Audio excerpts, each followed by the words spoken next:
I'm Snow White. I have a few things to say to Rachel Zegler, the actress who starred in that abysmal 2025 Snow Woke travesty of a film. The infamous movie that decided I shouldn't be named Snow White for my appearance, but for surviving a snowstorm as a newborn baby. I'm just going to come right out and say this. How stupid! Now, before I deal with some comments by Rachel Zegler, I'd like to remind people that she never predicted people would line up to see her. She said she could only hope they would. So please, stop twisting what she actually said to make her sound more egotistical than she has actually shown. Let's get into this.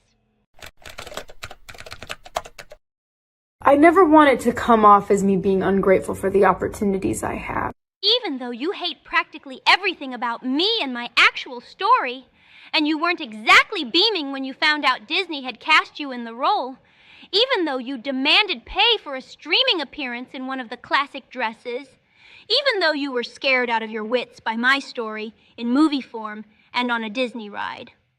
I can also be having the greatest time and simultaneously wishing people would stop sending me death threats. Right. It was your co-star, Gal Gadot, who received death threats due to your spewing pro-Palestine politics.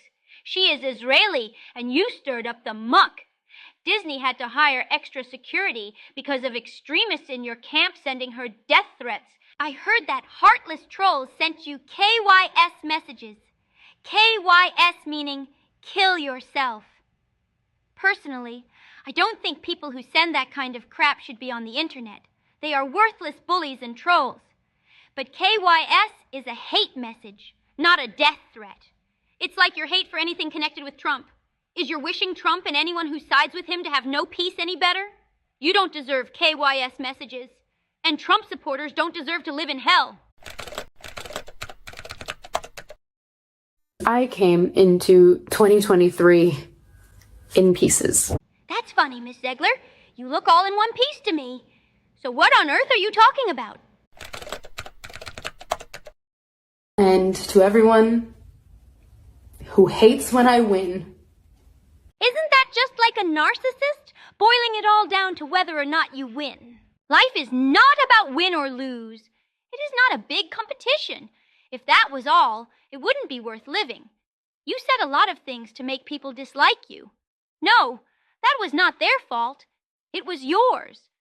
Doubling down and judging people as closed-minded, dismissing their feelings and points of view as invalid, you learned the woke rulebook very well. But that got you enemies.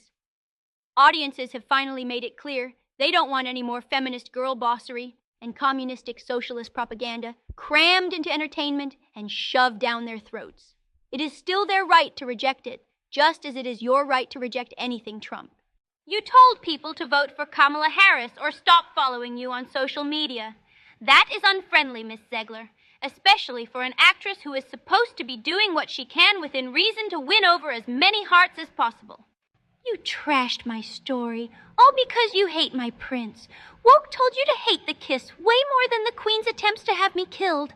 I call that sickeningly messed up. The winged victory came to the Louvre in pieces, and people still line up to see her. No, they line up to see the Mona Lisa. And I don't understand why you got so choked up over this. The winged victory doesn't even know it exists, let alone that you cry over it. It doesn't care. And I can only hope. Notice all the long melodramatic pauses? This is a performance. An attempt to manipulate people into feeling sympathy for you. That is typical of the covert form of personality type you admit to yourself. I am sorry for you, but not because of anything you said in this rant. I do believe you are hurt by the massive negative reactions and attitudes toward you. Who wouldn't be? But humble bragging and pretending to almost cry isn't going to fix what went wrong. You need an attitude adjustment and to give yourself and everyone else some time to cool off from this deplorable mess Disney made. You are responsible for your part in it, but Disney is the cause of it all. They went woke long before they put you in that movie.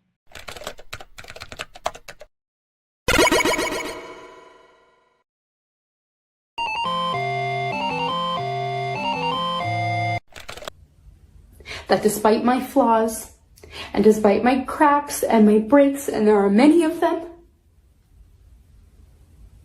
but you overgeneralize. You do not itemize and admit to anything here. Why? I'm a narcissist. At least you are honest about that. Narcissism explains why you won't admit specifics about your failures or mess-ups. Narcissism also explains why you blame everyone else instead. If you think you are the human form of the winged victory, that would make Adriana Caselotti's performance as me the Mona Lisa. that at every premiere and everything I do, people will wait in line to see. That won't happen if you try to star in a classic fairy tale again. A lot of people laughed or shook their heads at the sad joke you and a few of your friends played in this otherwise empty movie theater. You filmed yourselves going to see this lamentable movie embarrassment. I'm not sure if the ticket seller was actually in on it or really didn't know who you were. The next clip showed you and one of your friends acting as if you had won the lottery. What was there to cheer and gleefully laugh about? 2 tickets, please. For which movie?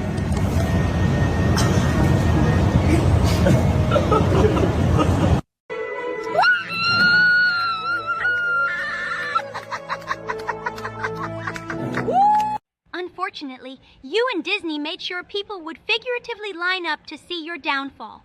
You have an excuse, being young and impressionable. Disney has no excuse. They should know better. You soaked up woke identity politics like a sponge. Disney is the real traitor.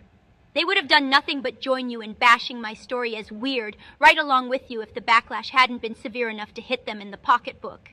They encouraged your political babble only until they realized your association with them was losing them money.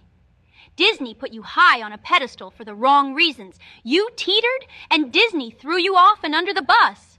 You are an unfortunate casualty of Disney's disgrace. I hope you will come out of this okay, but Disney has outlived itself. It needs a complete overhaul or else cancellation. The era of Disney making classic stories has been over for some time. It started in 1937 with my story. It's a sad poetic justice that the 2025 Snow Wrong should bring the company down. Jenna Ortega has integrity. She turned down the twisted Snow White role, and you were disappointed in her. Jenna is admirable for refusing to let the DEI bullies push her around. She is a true woman of strength and empowerment. In a video I watched, there was mention of a nefarious scheme Disney had been planning called the Blue Wave Project. This is not a story with a beautiful seaside setting. The blue stands for American Political Blue. Democrat, it is a perverse, hellish mashup of us classic fairy tale characters thrown into a horrible plot, but not as our true selves. Disney wants to LGBT, etc. All of us in a full-on Democrat far-left fever dream. The fact they could even conceive of this Jezebelian idea, and they still have positions in their company specifically for pushing DEI, so-called diversity, equity, and inclusivity, means Disney is now wokeney. No longer an entertainment company. It is a political propaganda mill. This should have a lot more people clamoring for the end of Disney, not the end of your career. All of this should be Disney's death knell. One can only hope